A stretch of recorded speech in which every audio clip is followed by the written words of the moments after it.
안녕하세요. 성경이맥입니다. 여러분, 혹시 나 같은 사람이 정말 천국에 갈 수 있을까? 내가 지은 죄가 너무 많은데 하나님이 나를 사랑하실까? 이런 고민해 보신 적 있으신가요? 우리는 늘 하나님 앞에 설 때마다 작아지는 나 자신을 발견합니다. 그런데 오늘 우리가 함께 읽을 성경 말씀에는 아주 충격적인 사건이 하나 나옵니다. 예수님께서 당시 사람들에게 쓰레기 취급을 받던 상종도 하기 싫어했던 한 사람을 찾아가셔서 나를 따라오라고 말씀하신 사건입니다. 도대체 예수님은 왜 훌륭하고 착한 사람들이 아니라 손가락질 받는 죄인을 제자로 부르셨을까요? 그리고 그 유명한 새 포도주와 낡은 가죽 부대 이야기는 과연 우리 삶에 어떤 의미가 있을까요? 오늘 이 영상을 끝까지 보시면 내 노력으로 얻는 구원이 아니라 하나님이 선물로 주시는 진짜 은혜가 무엇인지 가슴 깊이 깨닫게 되실 겁니다. 오늘 주인공은 레위라는 사람입니다. 우리에게는 마태라는 이름으로 더 잘 알려져 있죠. 이 사람의 직업은 세리였습니다. 2000년 전 유대 사회에서 세리는 지금의 세무 공무원과는 완전히 달랐습니다. 당시 로마의 식민지였던 이스라엘 사람들에게 세금을 걷어서 로마에 바치고 그 과정에서 동족의 돈을 뜯어내 자기 주머니를 채우던 그야말로 매국노의 대명사였습니다.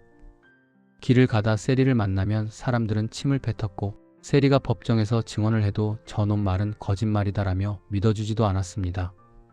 그만큼 더럽고 부정한 죄인 취급을 받았죠.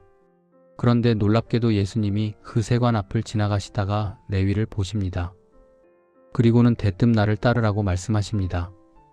여러분 상상해 보세요. 만약 여러분이 어떤 모임의 리더인데 전과가 있고 사람들에게 욕먹는 사기꾼을 데려와서 오늘부터 이 사람이 내 수석 보좌관입니다 라고 소개한다면 사람들이 뭐라고 할까요? 난리가 났겠죠. 당시 바리새인들이 그랬습니다. 아니, 거룩하신 선생님이 어떻게 저런 죄인과 어울리고 밥을 먹습니까? 하고 따졌습니다. 그들은 이해할 수가 없었습니다. 하나님은 거룩한 분이니까 깨끗한 사람, 율법 잘 지키는 사람하고만 어울려야 한다고 생각했기 때문입니다. 이때 예수님이 아주 명쾌한 말씀을 하십니다. 누가복음 5장 31절과 32절입니다. 건강한 자에게는 의사가 쓸데없고 병든 자에게라야 쓸데있나니 내가 의인을 부르러 온 것이 아니요 죄인을 불러 회개시키러 왔노라. 여러분, 병원에는 누가 가나요? 아픈 사람이 갑니다. 내가 건강하다고 확신하는 사람은 절대 병원에 가지 않습니다. 예수님은 지금 바리새인들에게 이렇게 말씀하시는 겁니다. 너희는 너희 스스로 건강하다고 생각하지? 율법도 잘 지키고 착하게 사니까? 그래서 너희에게는 내가 필요 없다. 의사인 나는 자신이 죽을 병에 걸린 죄인이라고 고백하는 저 세리 같은 사람에게 필요하다. 이 말씀이 우리에게 주는 울림이 참 큽니다. 혹시 우리는 교회에 다니면서도 마음 한구석에 그래도 나는 저 사람보다는 낫지, 내가 헌금도 하고 봉사도 했으니 하나님이 복 주시겠지 하는 마음을 품고 있지는 않나요? 그 마음이 바로 나는 건강하다고 말하는 바리새인의 마음입니다. 내가 건강하다고 믿으면 예수라는 의사가 들어올 자리가 없습니다. 주님, 저는 제 힘으로는 도저히 이 죄의 문제를 해결할 수 없는 영적 중환자입니다. 주님의 은혜가 없으면 저는 단 1초도 살 수 없습니다. 이렇게 항복하고 손을 드는 사람, 그 사람이 바로 예수님이 찾으시는 죄인입니다. 복음은 자격 없는 자에게 거저 주어지는 선물이기 때문입니다.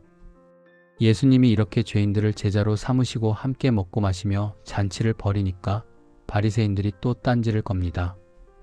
우리랑 세례 요한의 제자들은 금식하며 경건하게 사는데 당신네들은 왜 맨날 먹고 마시고 놉니까?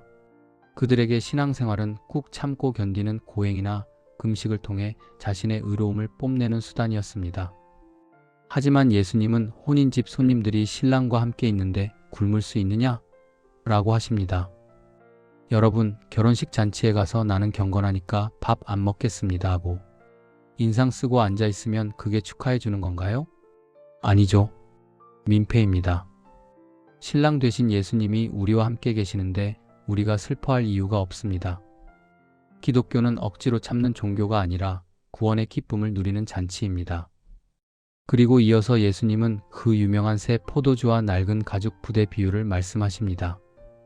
새 포도주를 낡은 가죽 부대에 넣는 자가 없나니 만일 그렇게 하면 새 포도주가 부대를 터뜨려 다 쏟아지게 된다.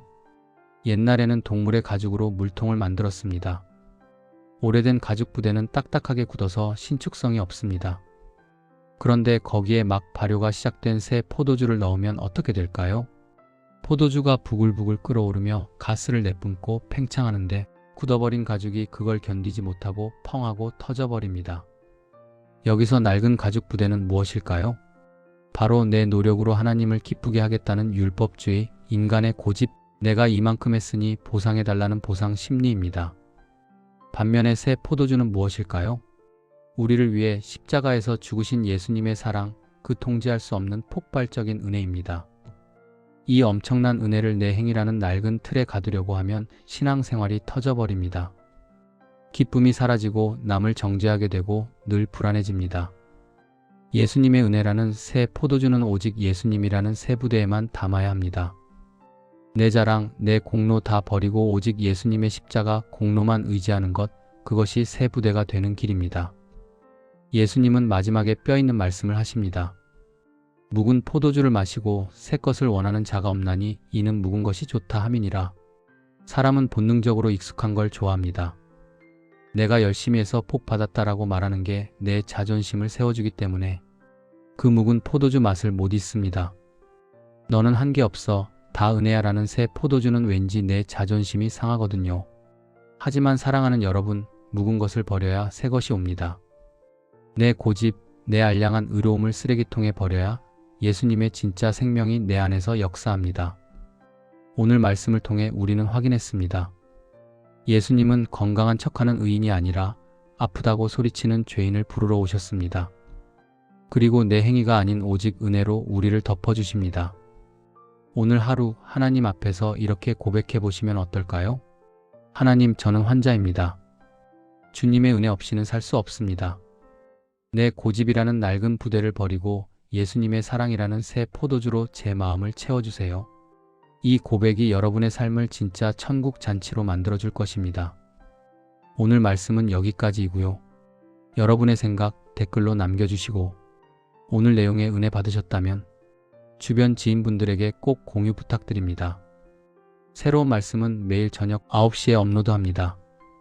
그리고 좋아요와 구독 꼭 눌러주시면 더 많은 분들에게 복음이 전파됩니다. 꼭 부탁드립니다. 지금까지 성경이맥이었습니다. 감사합니다.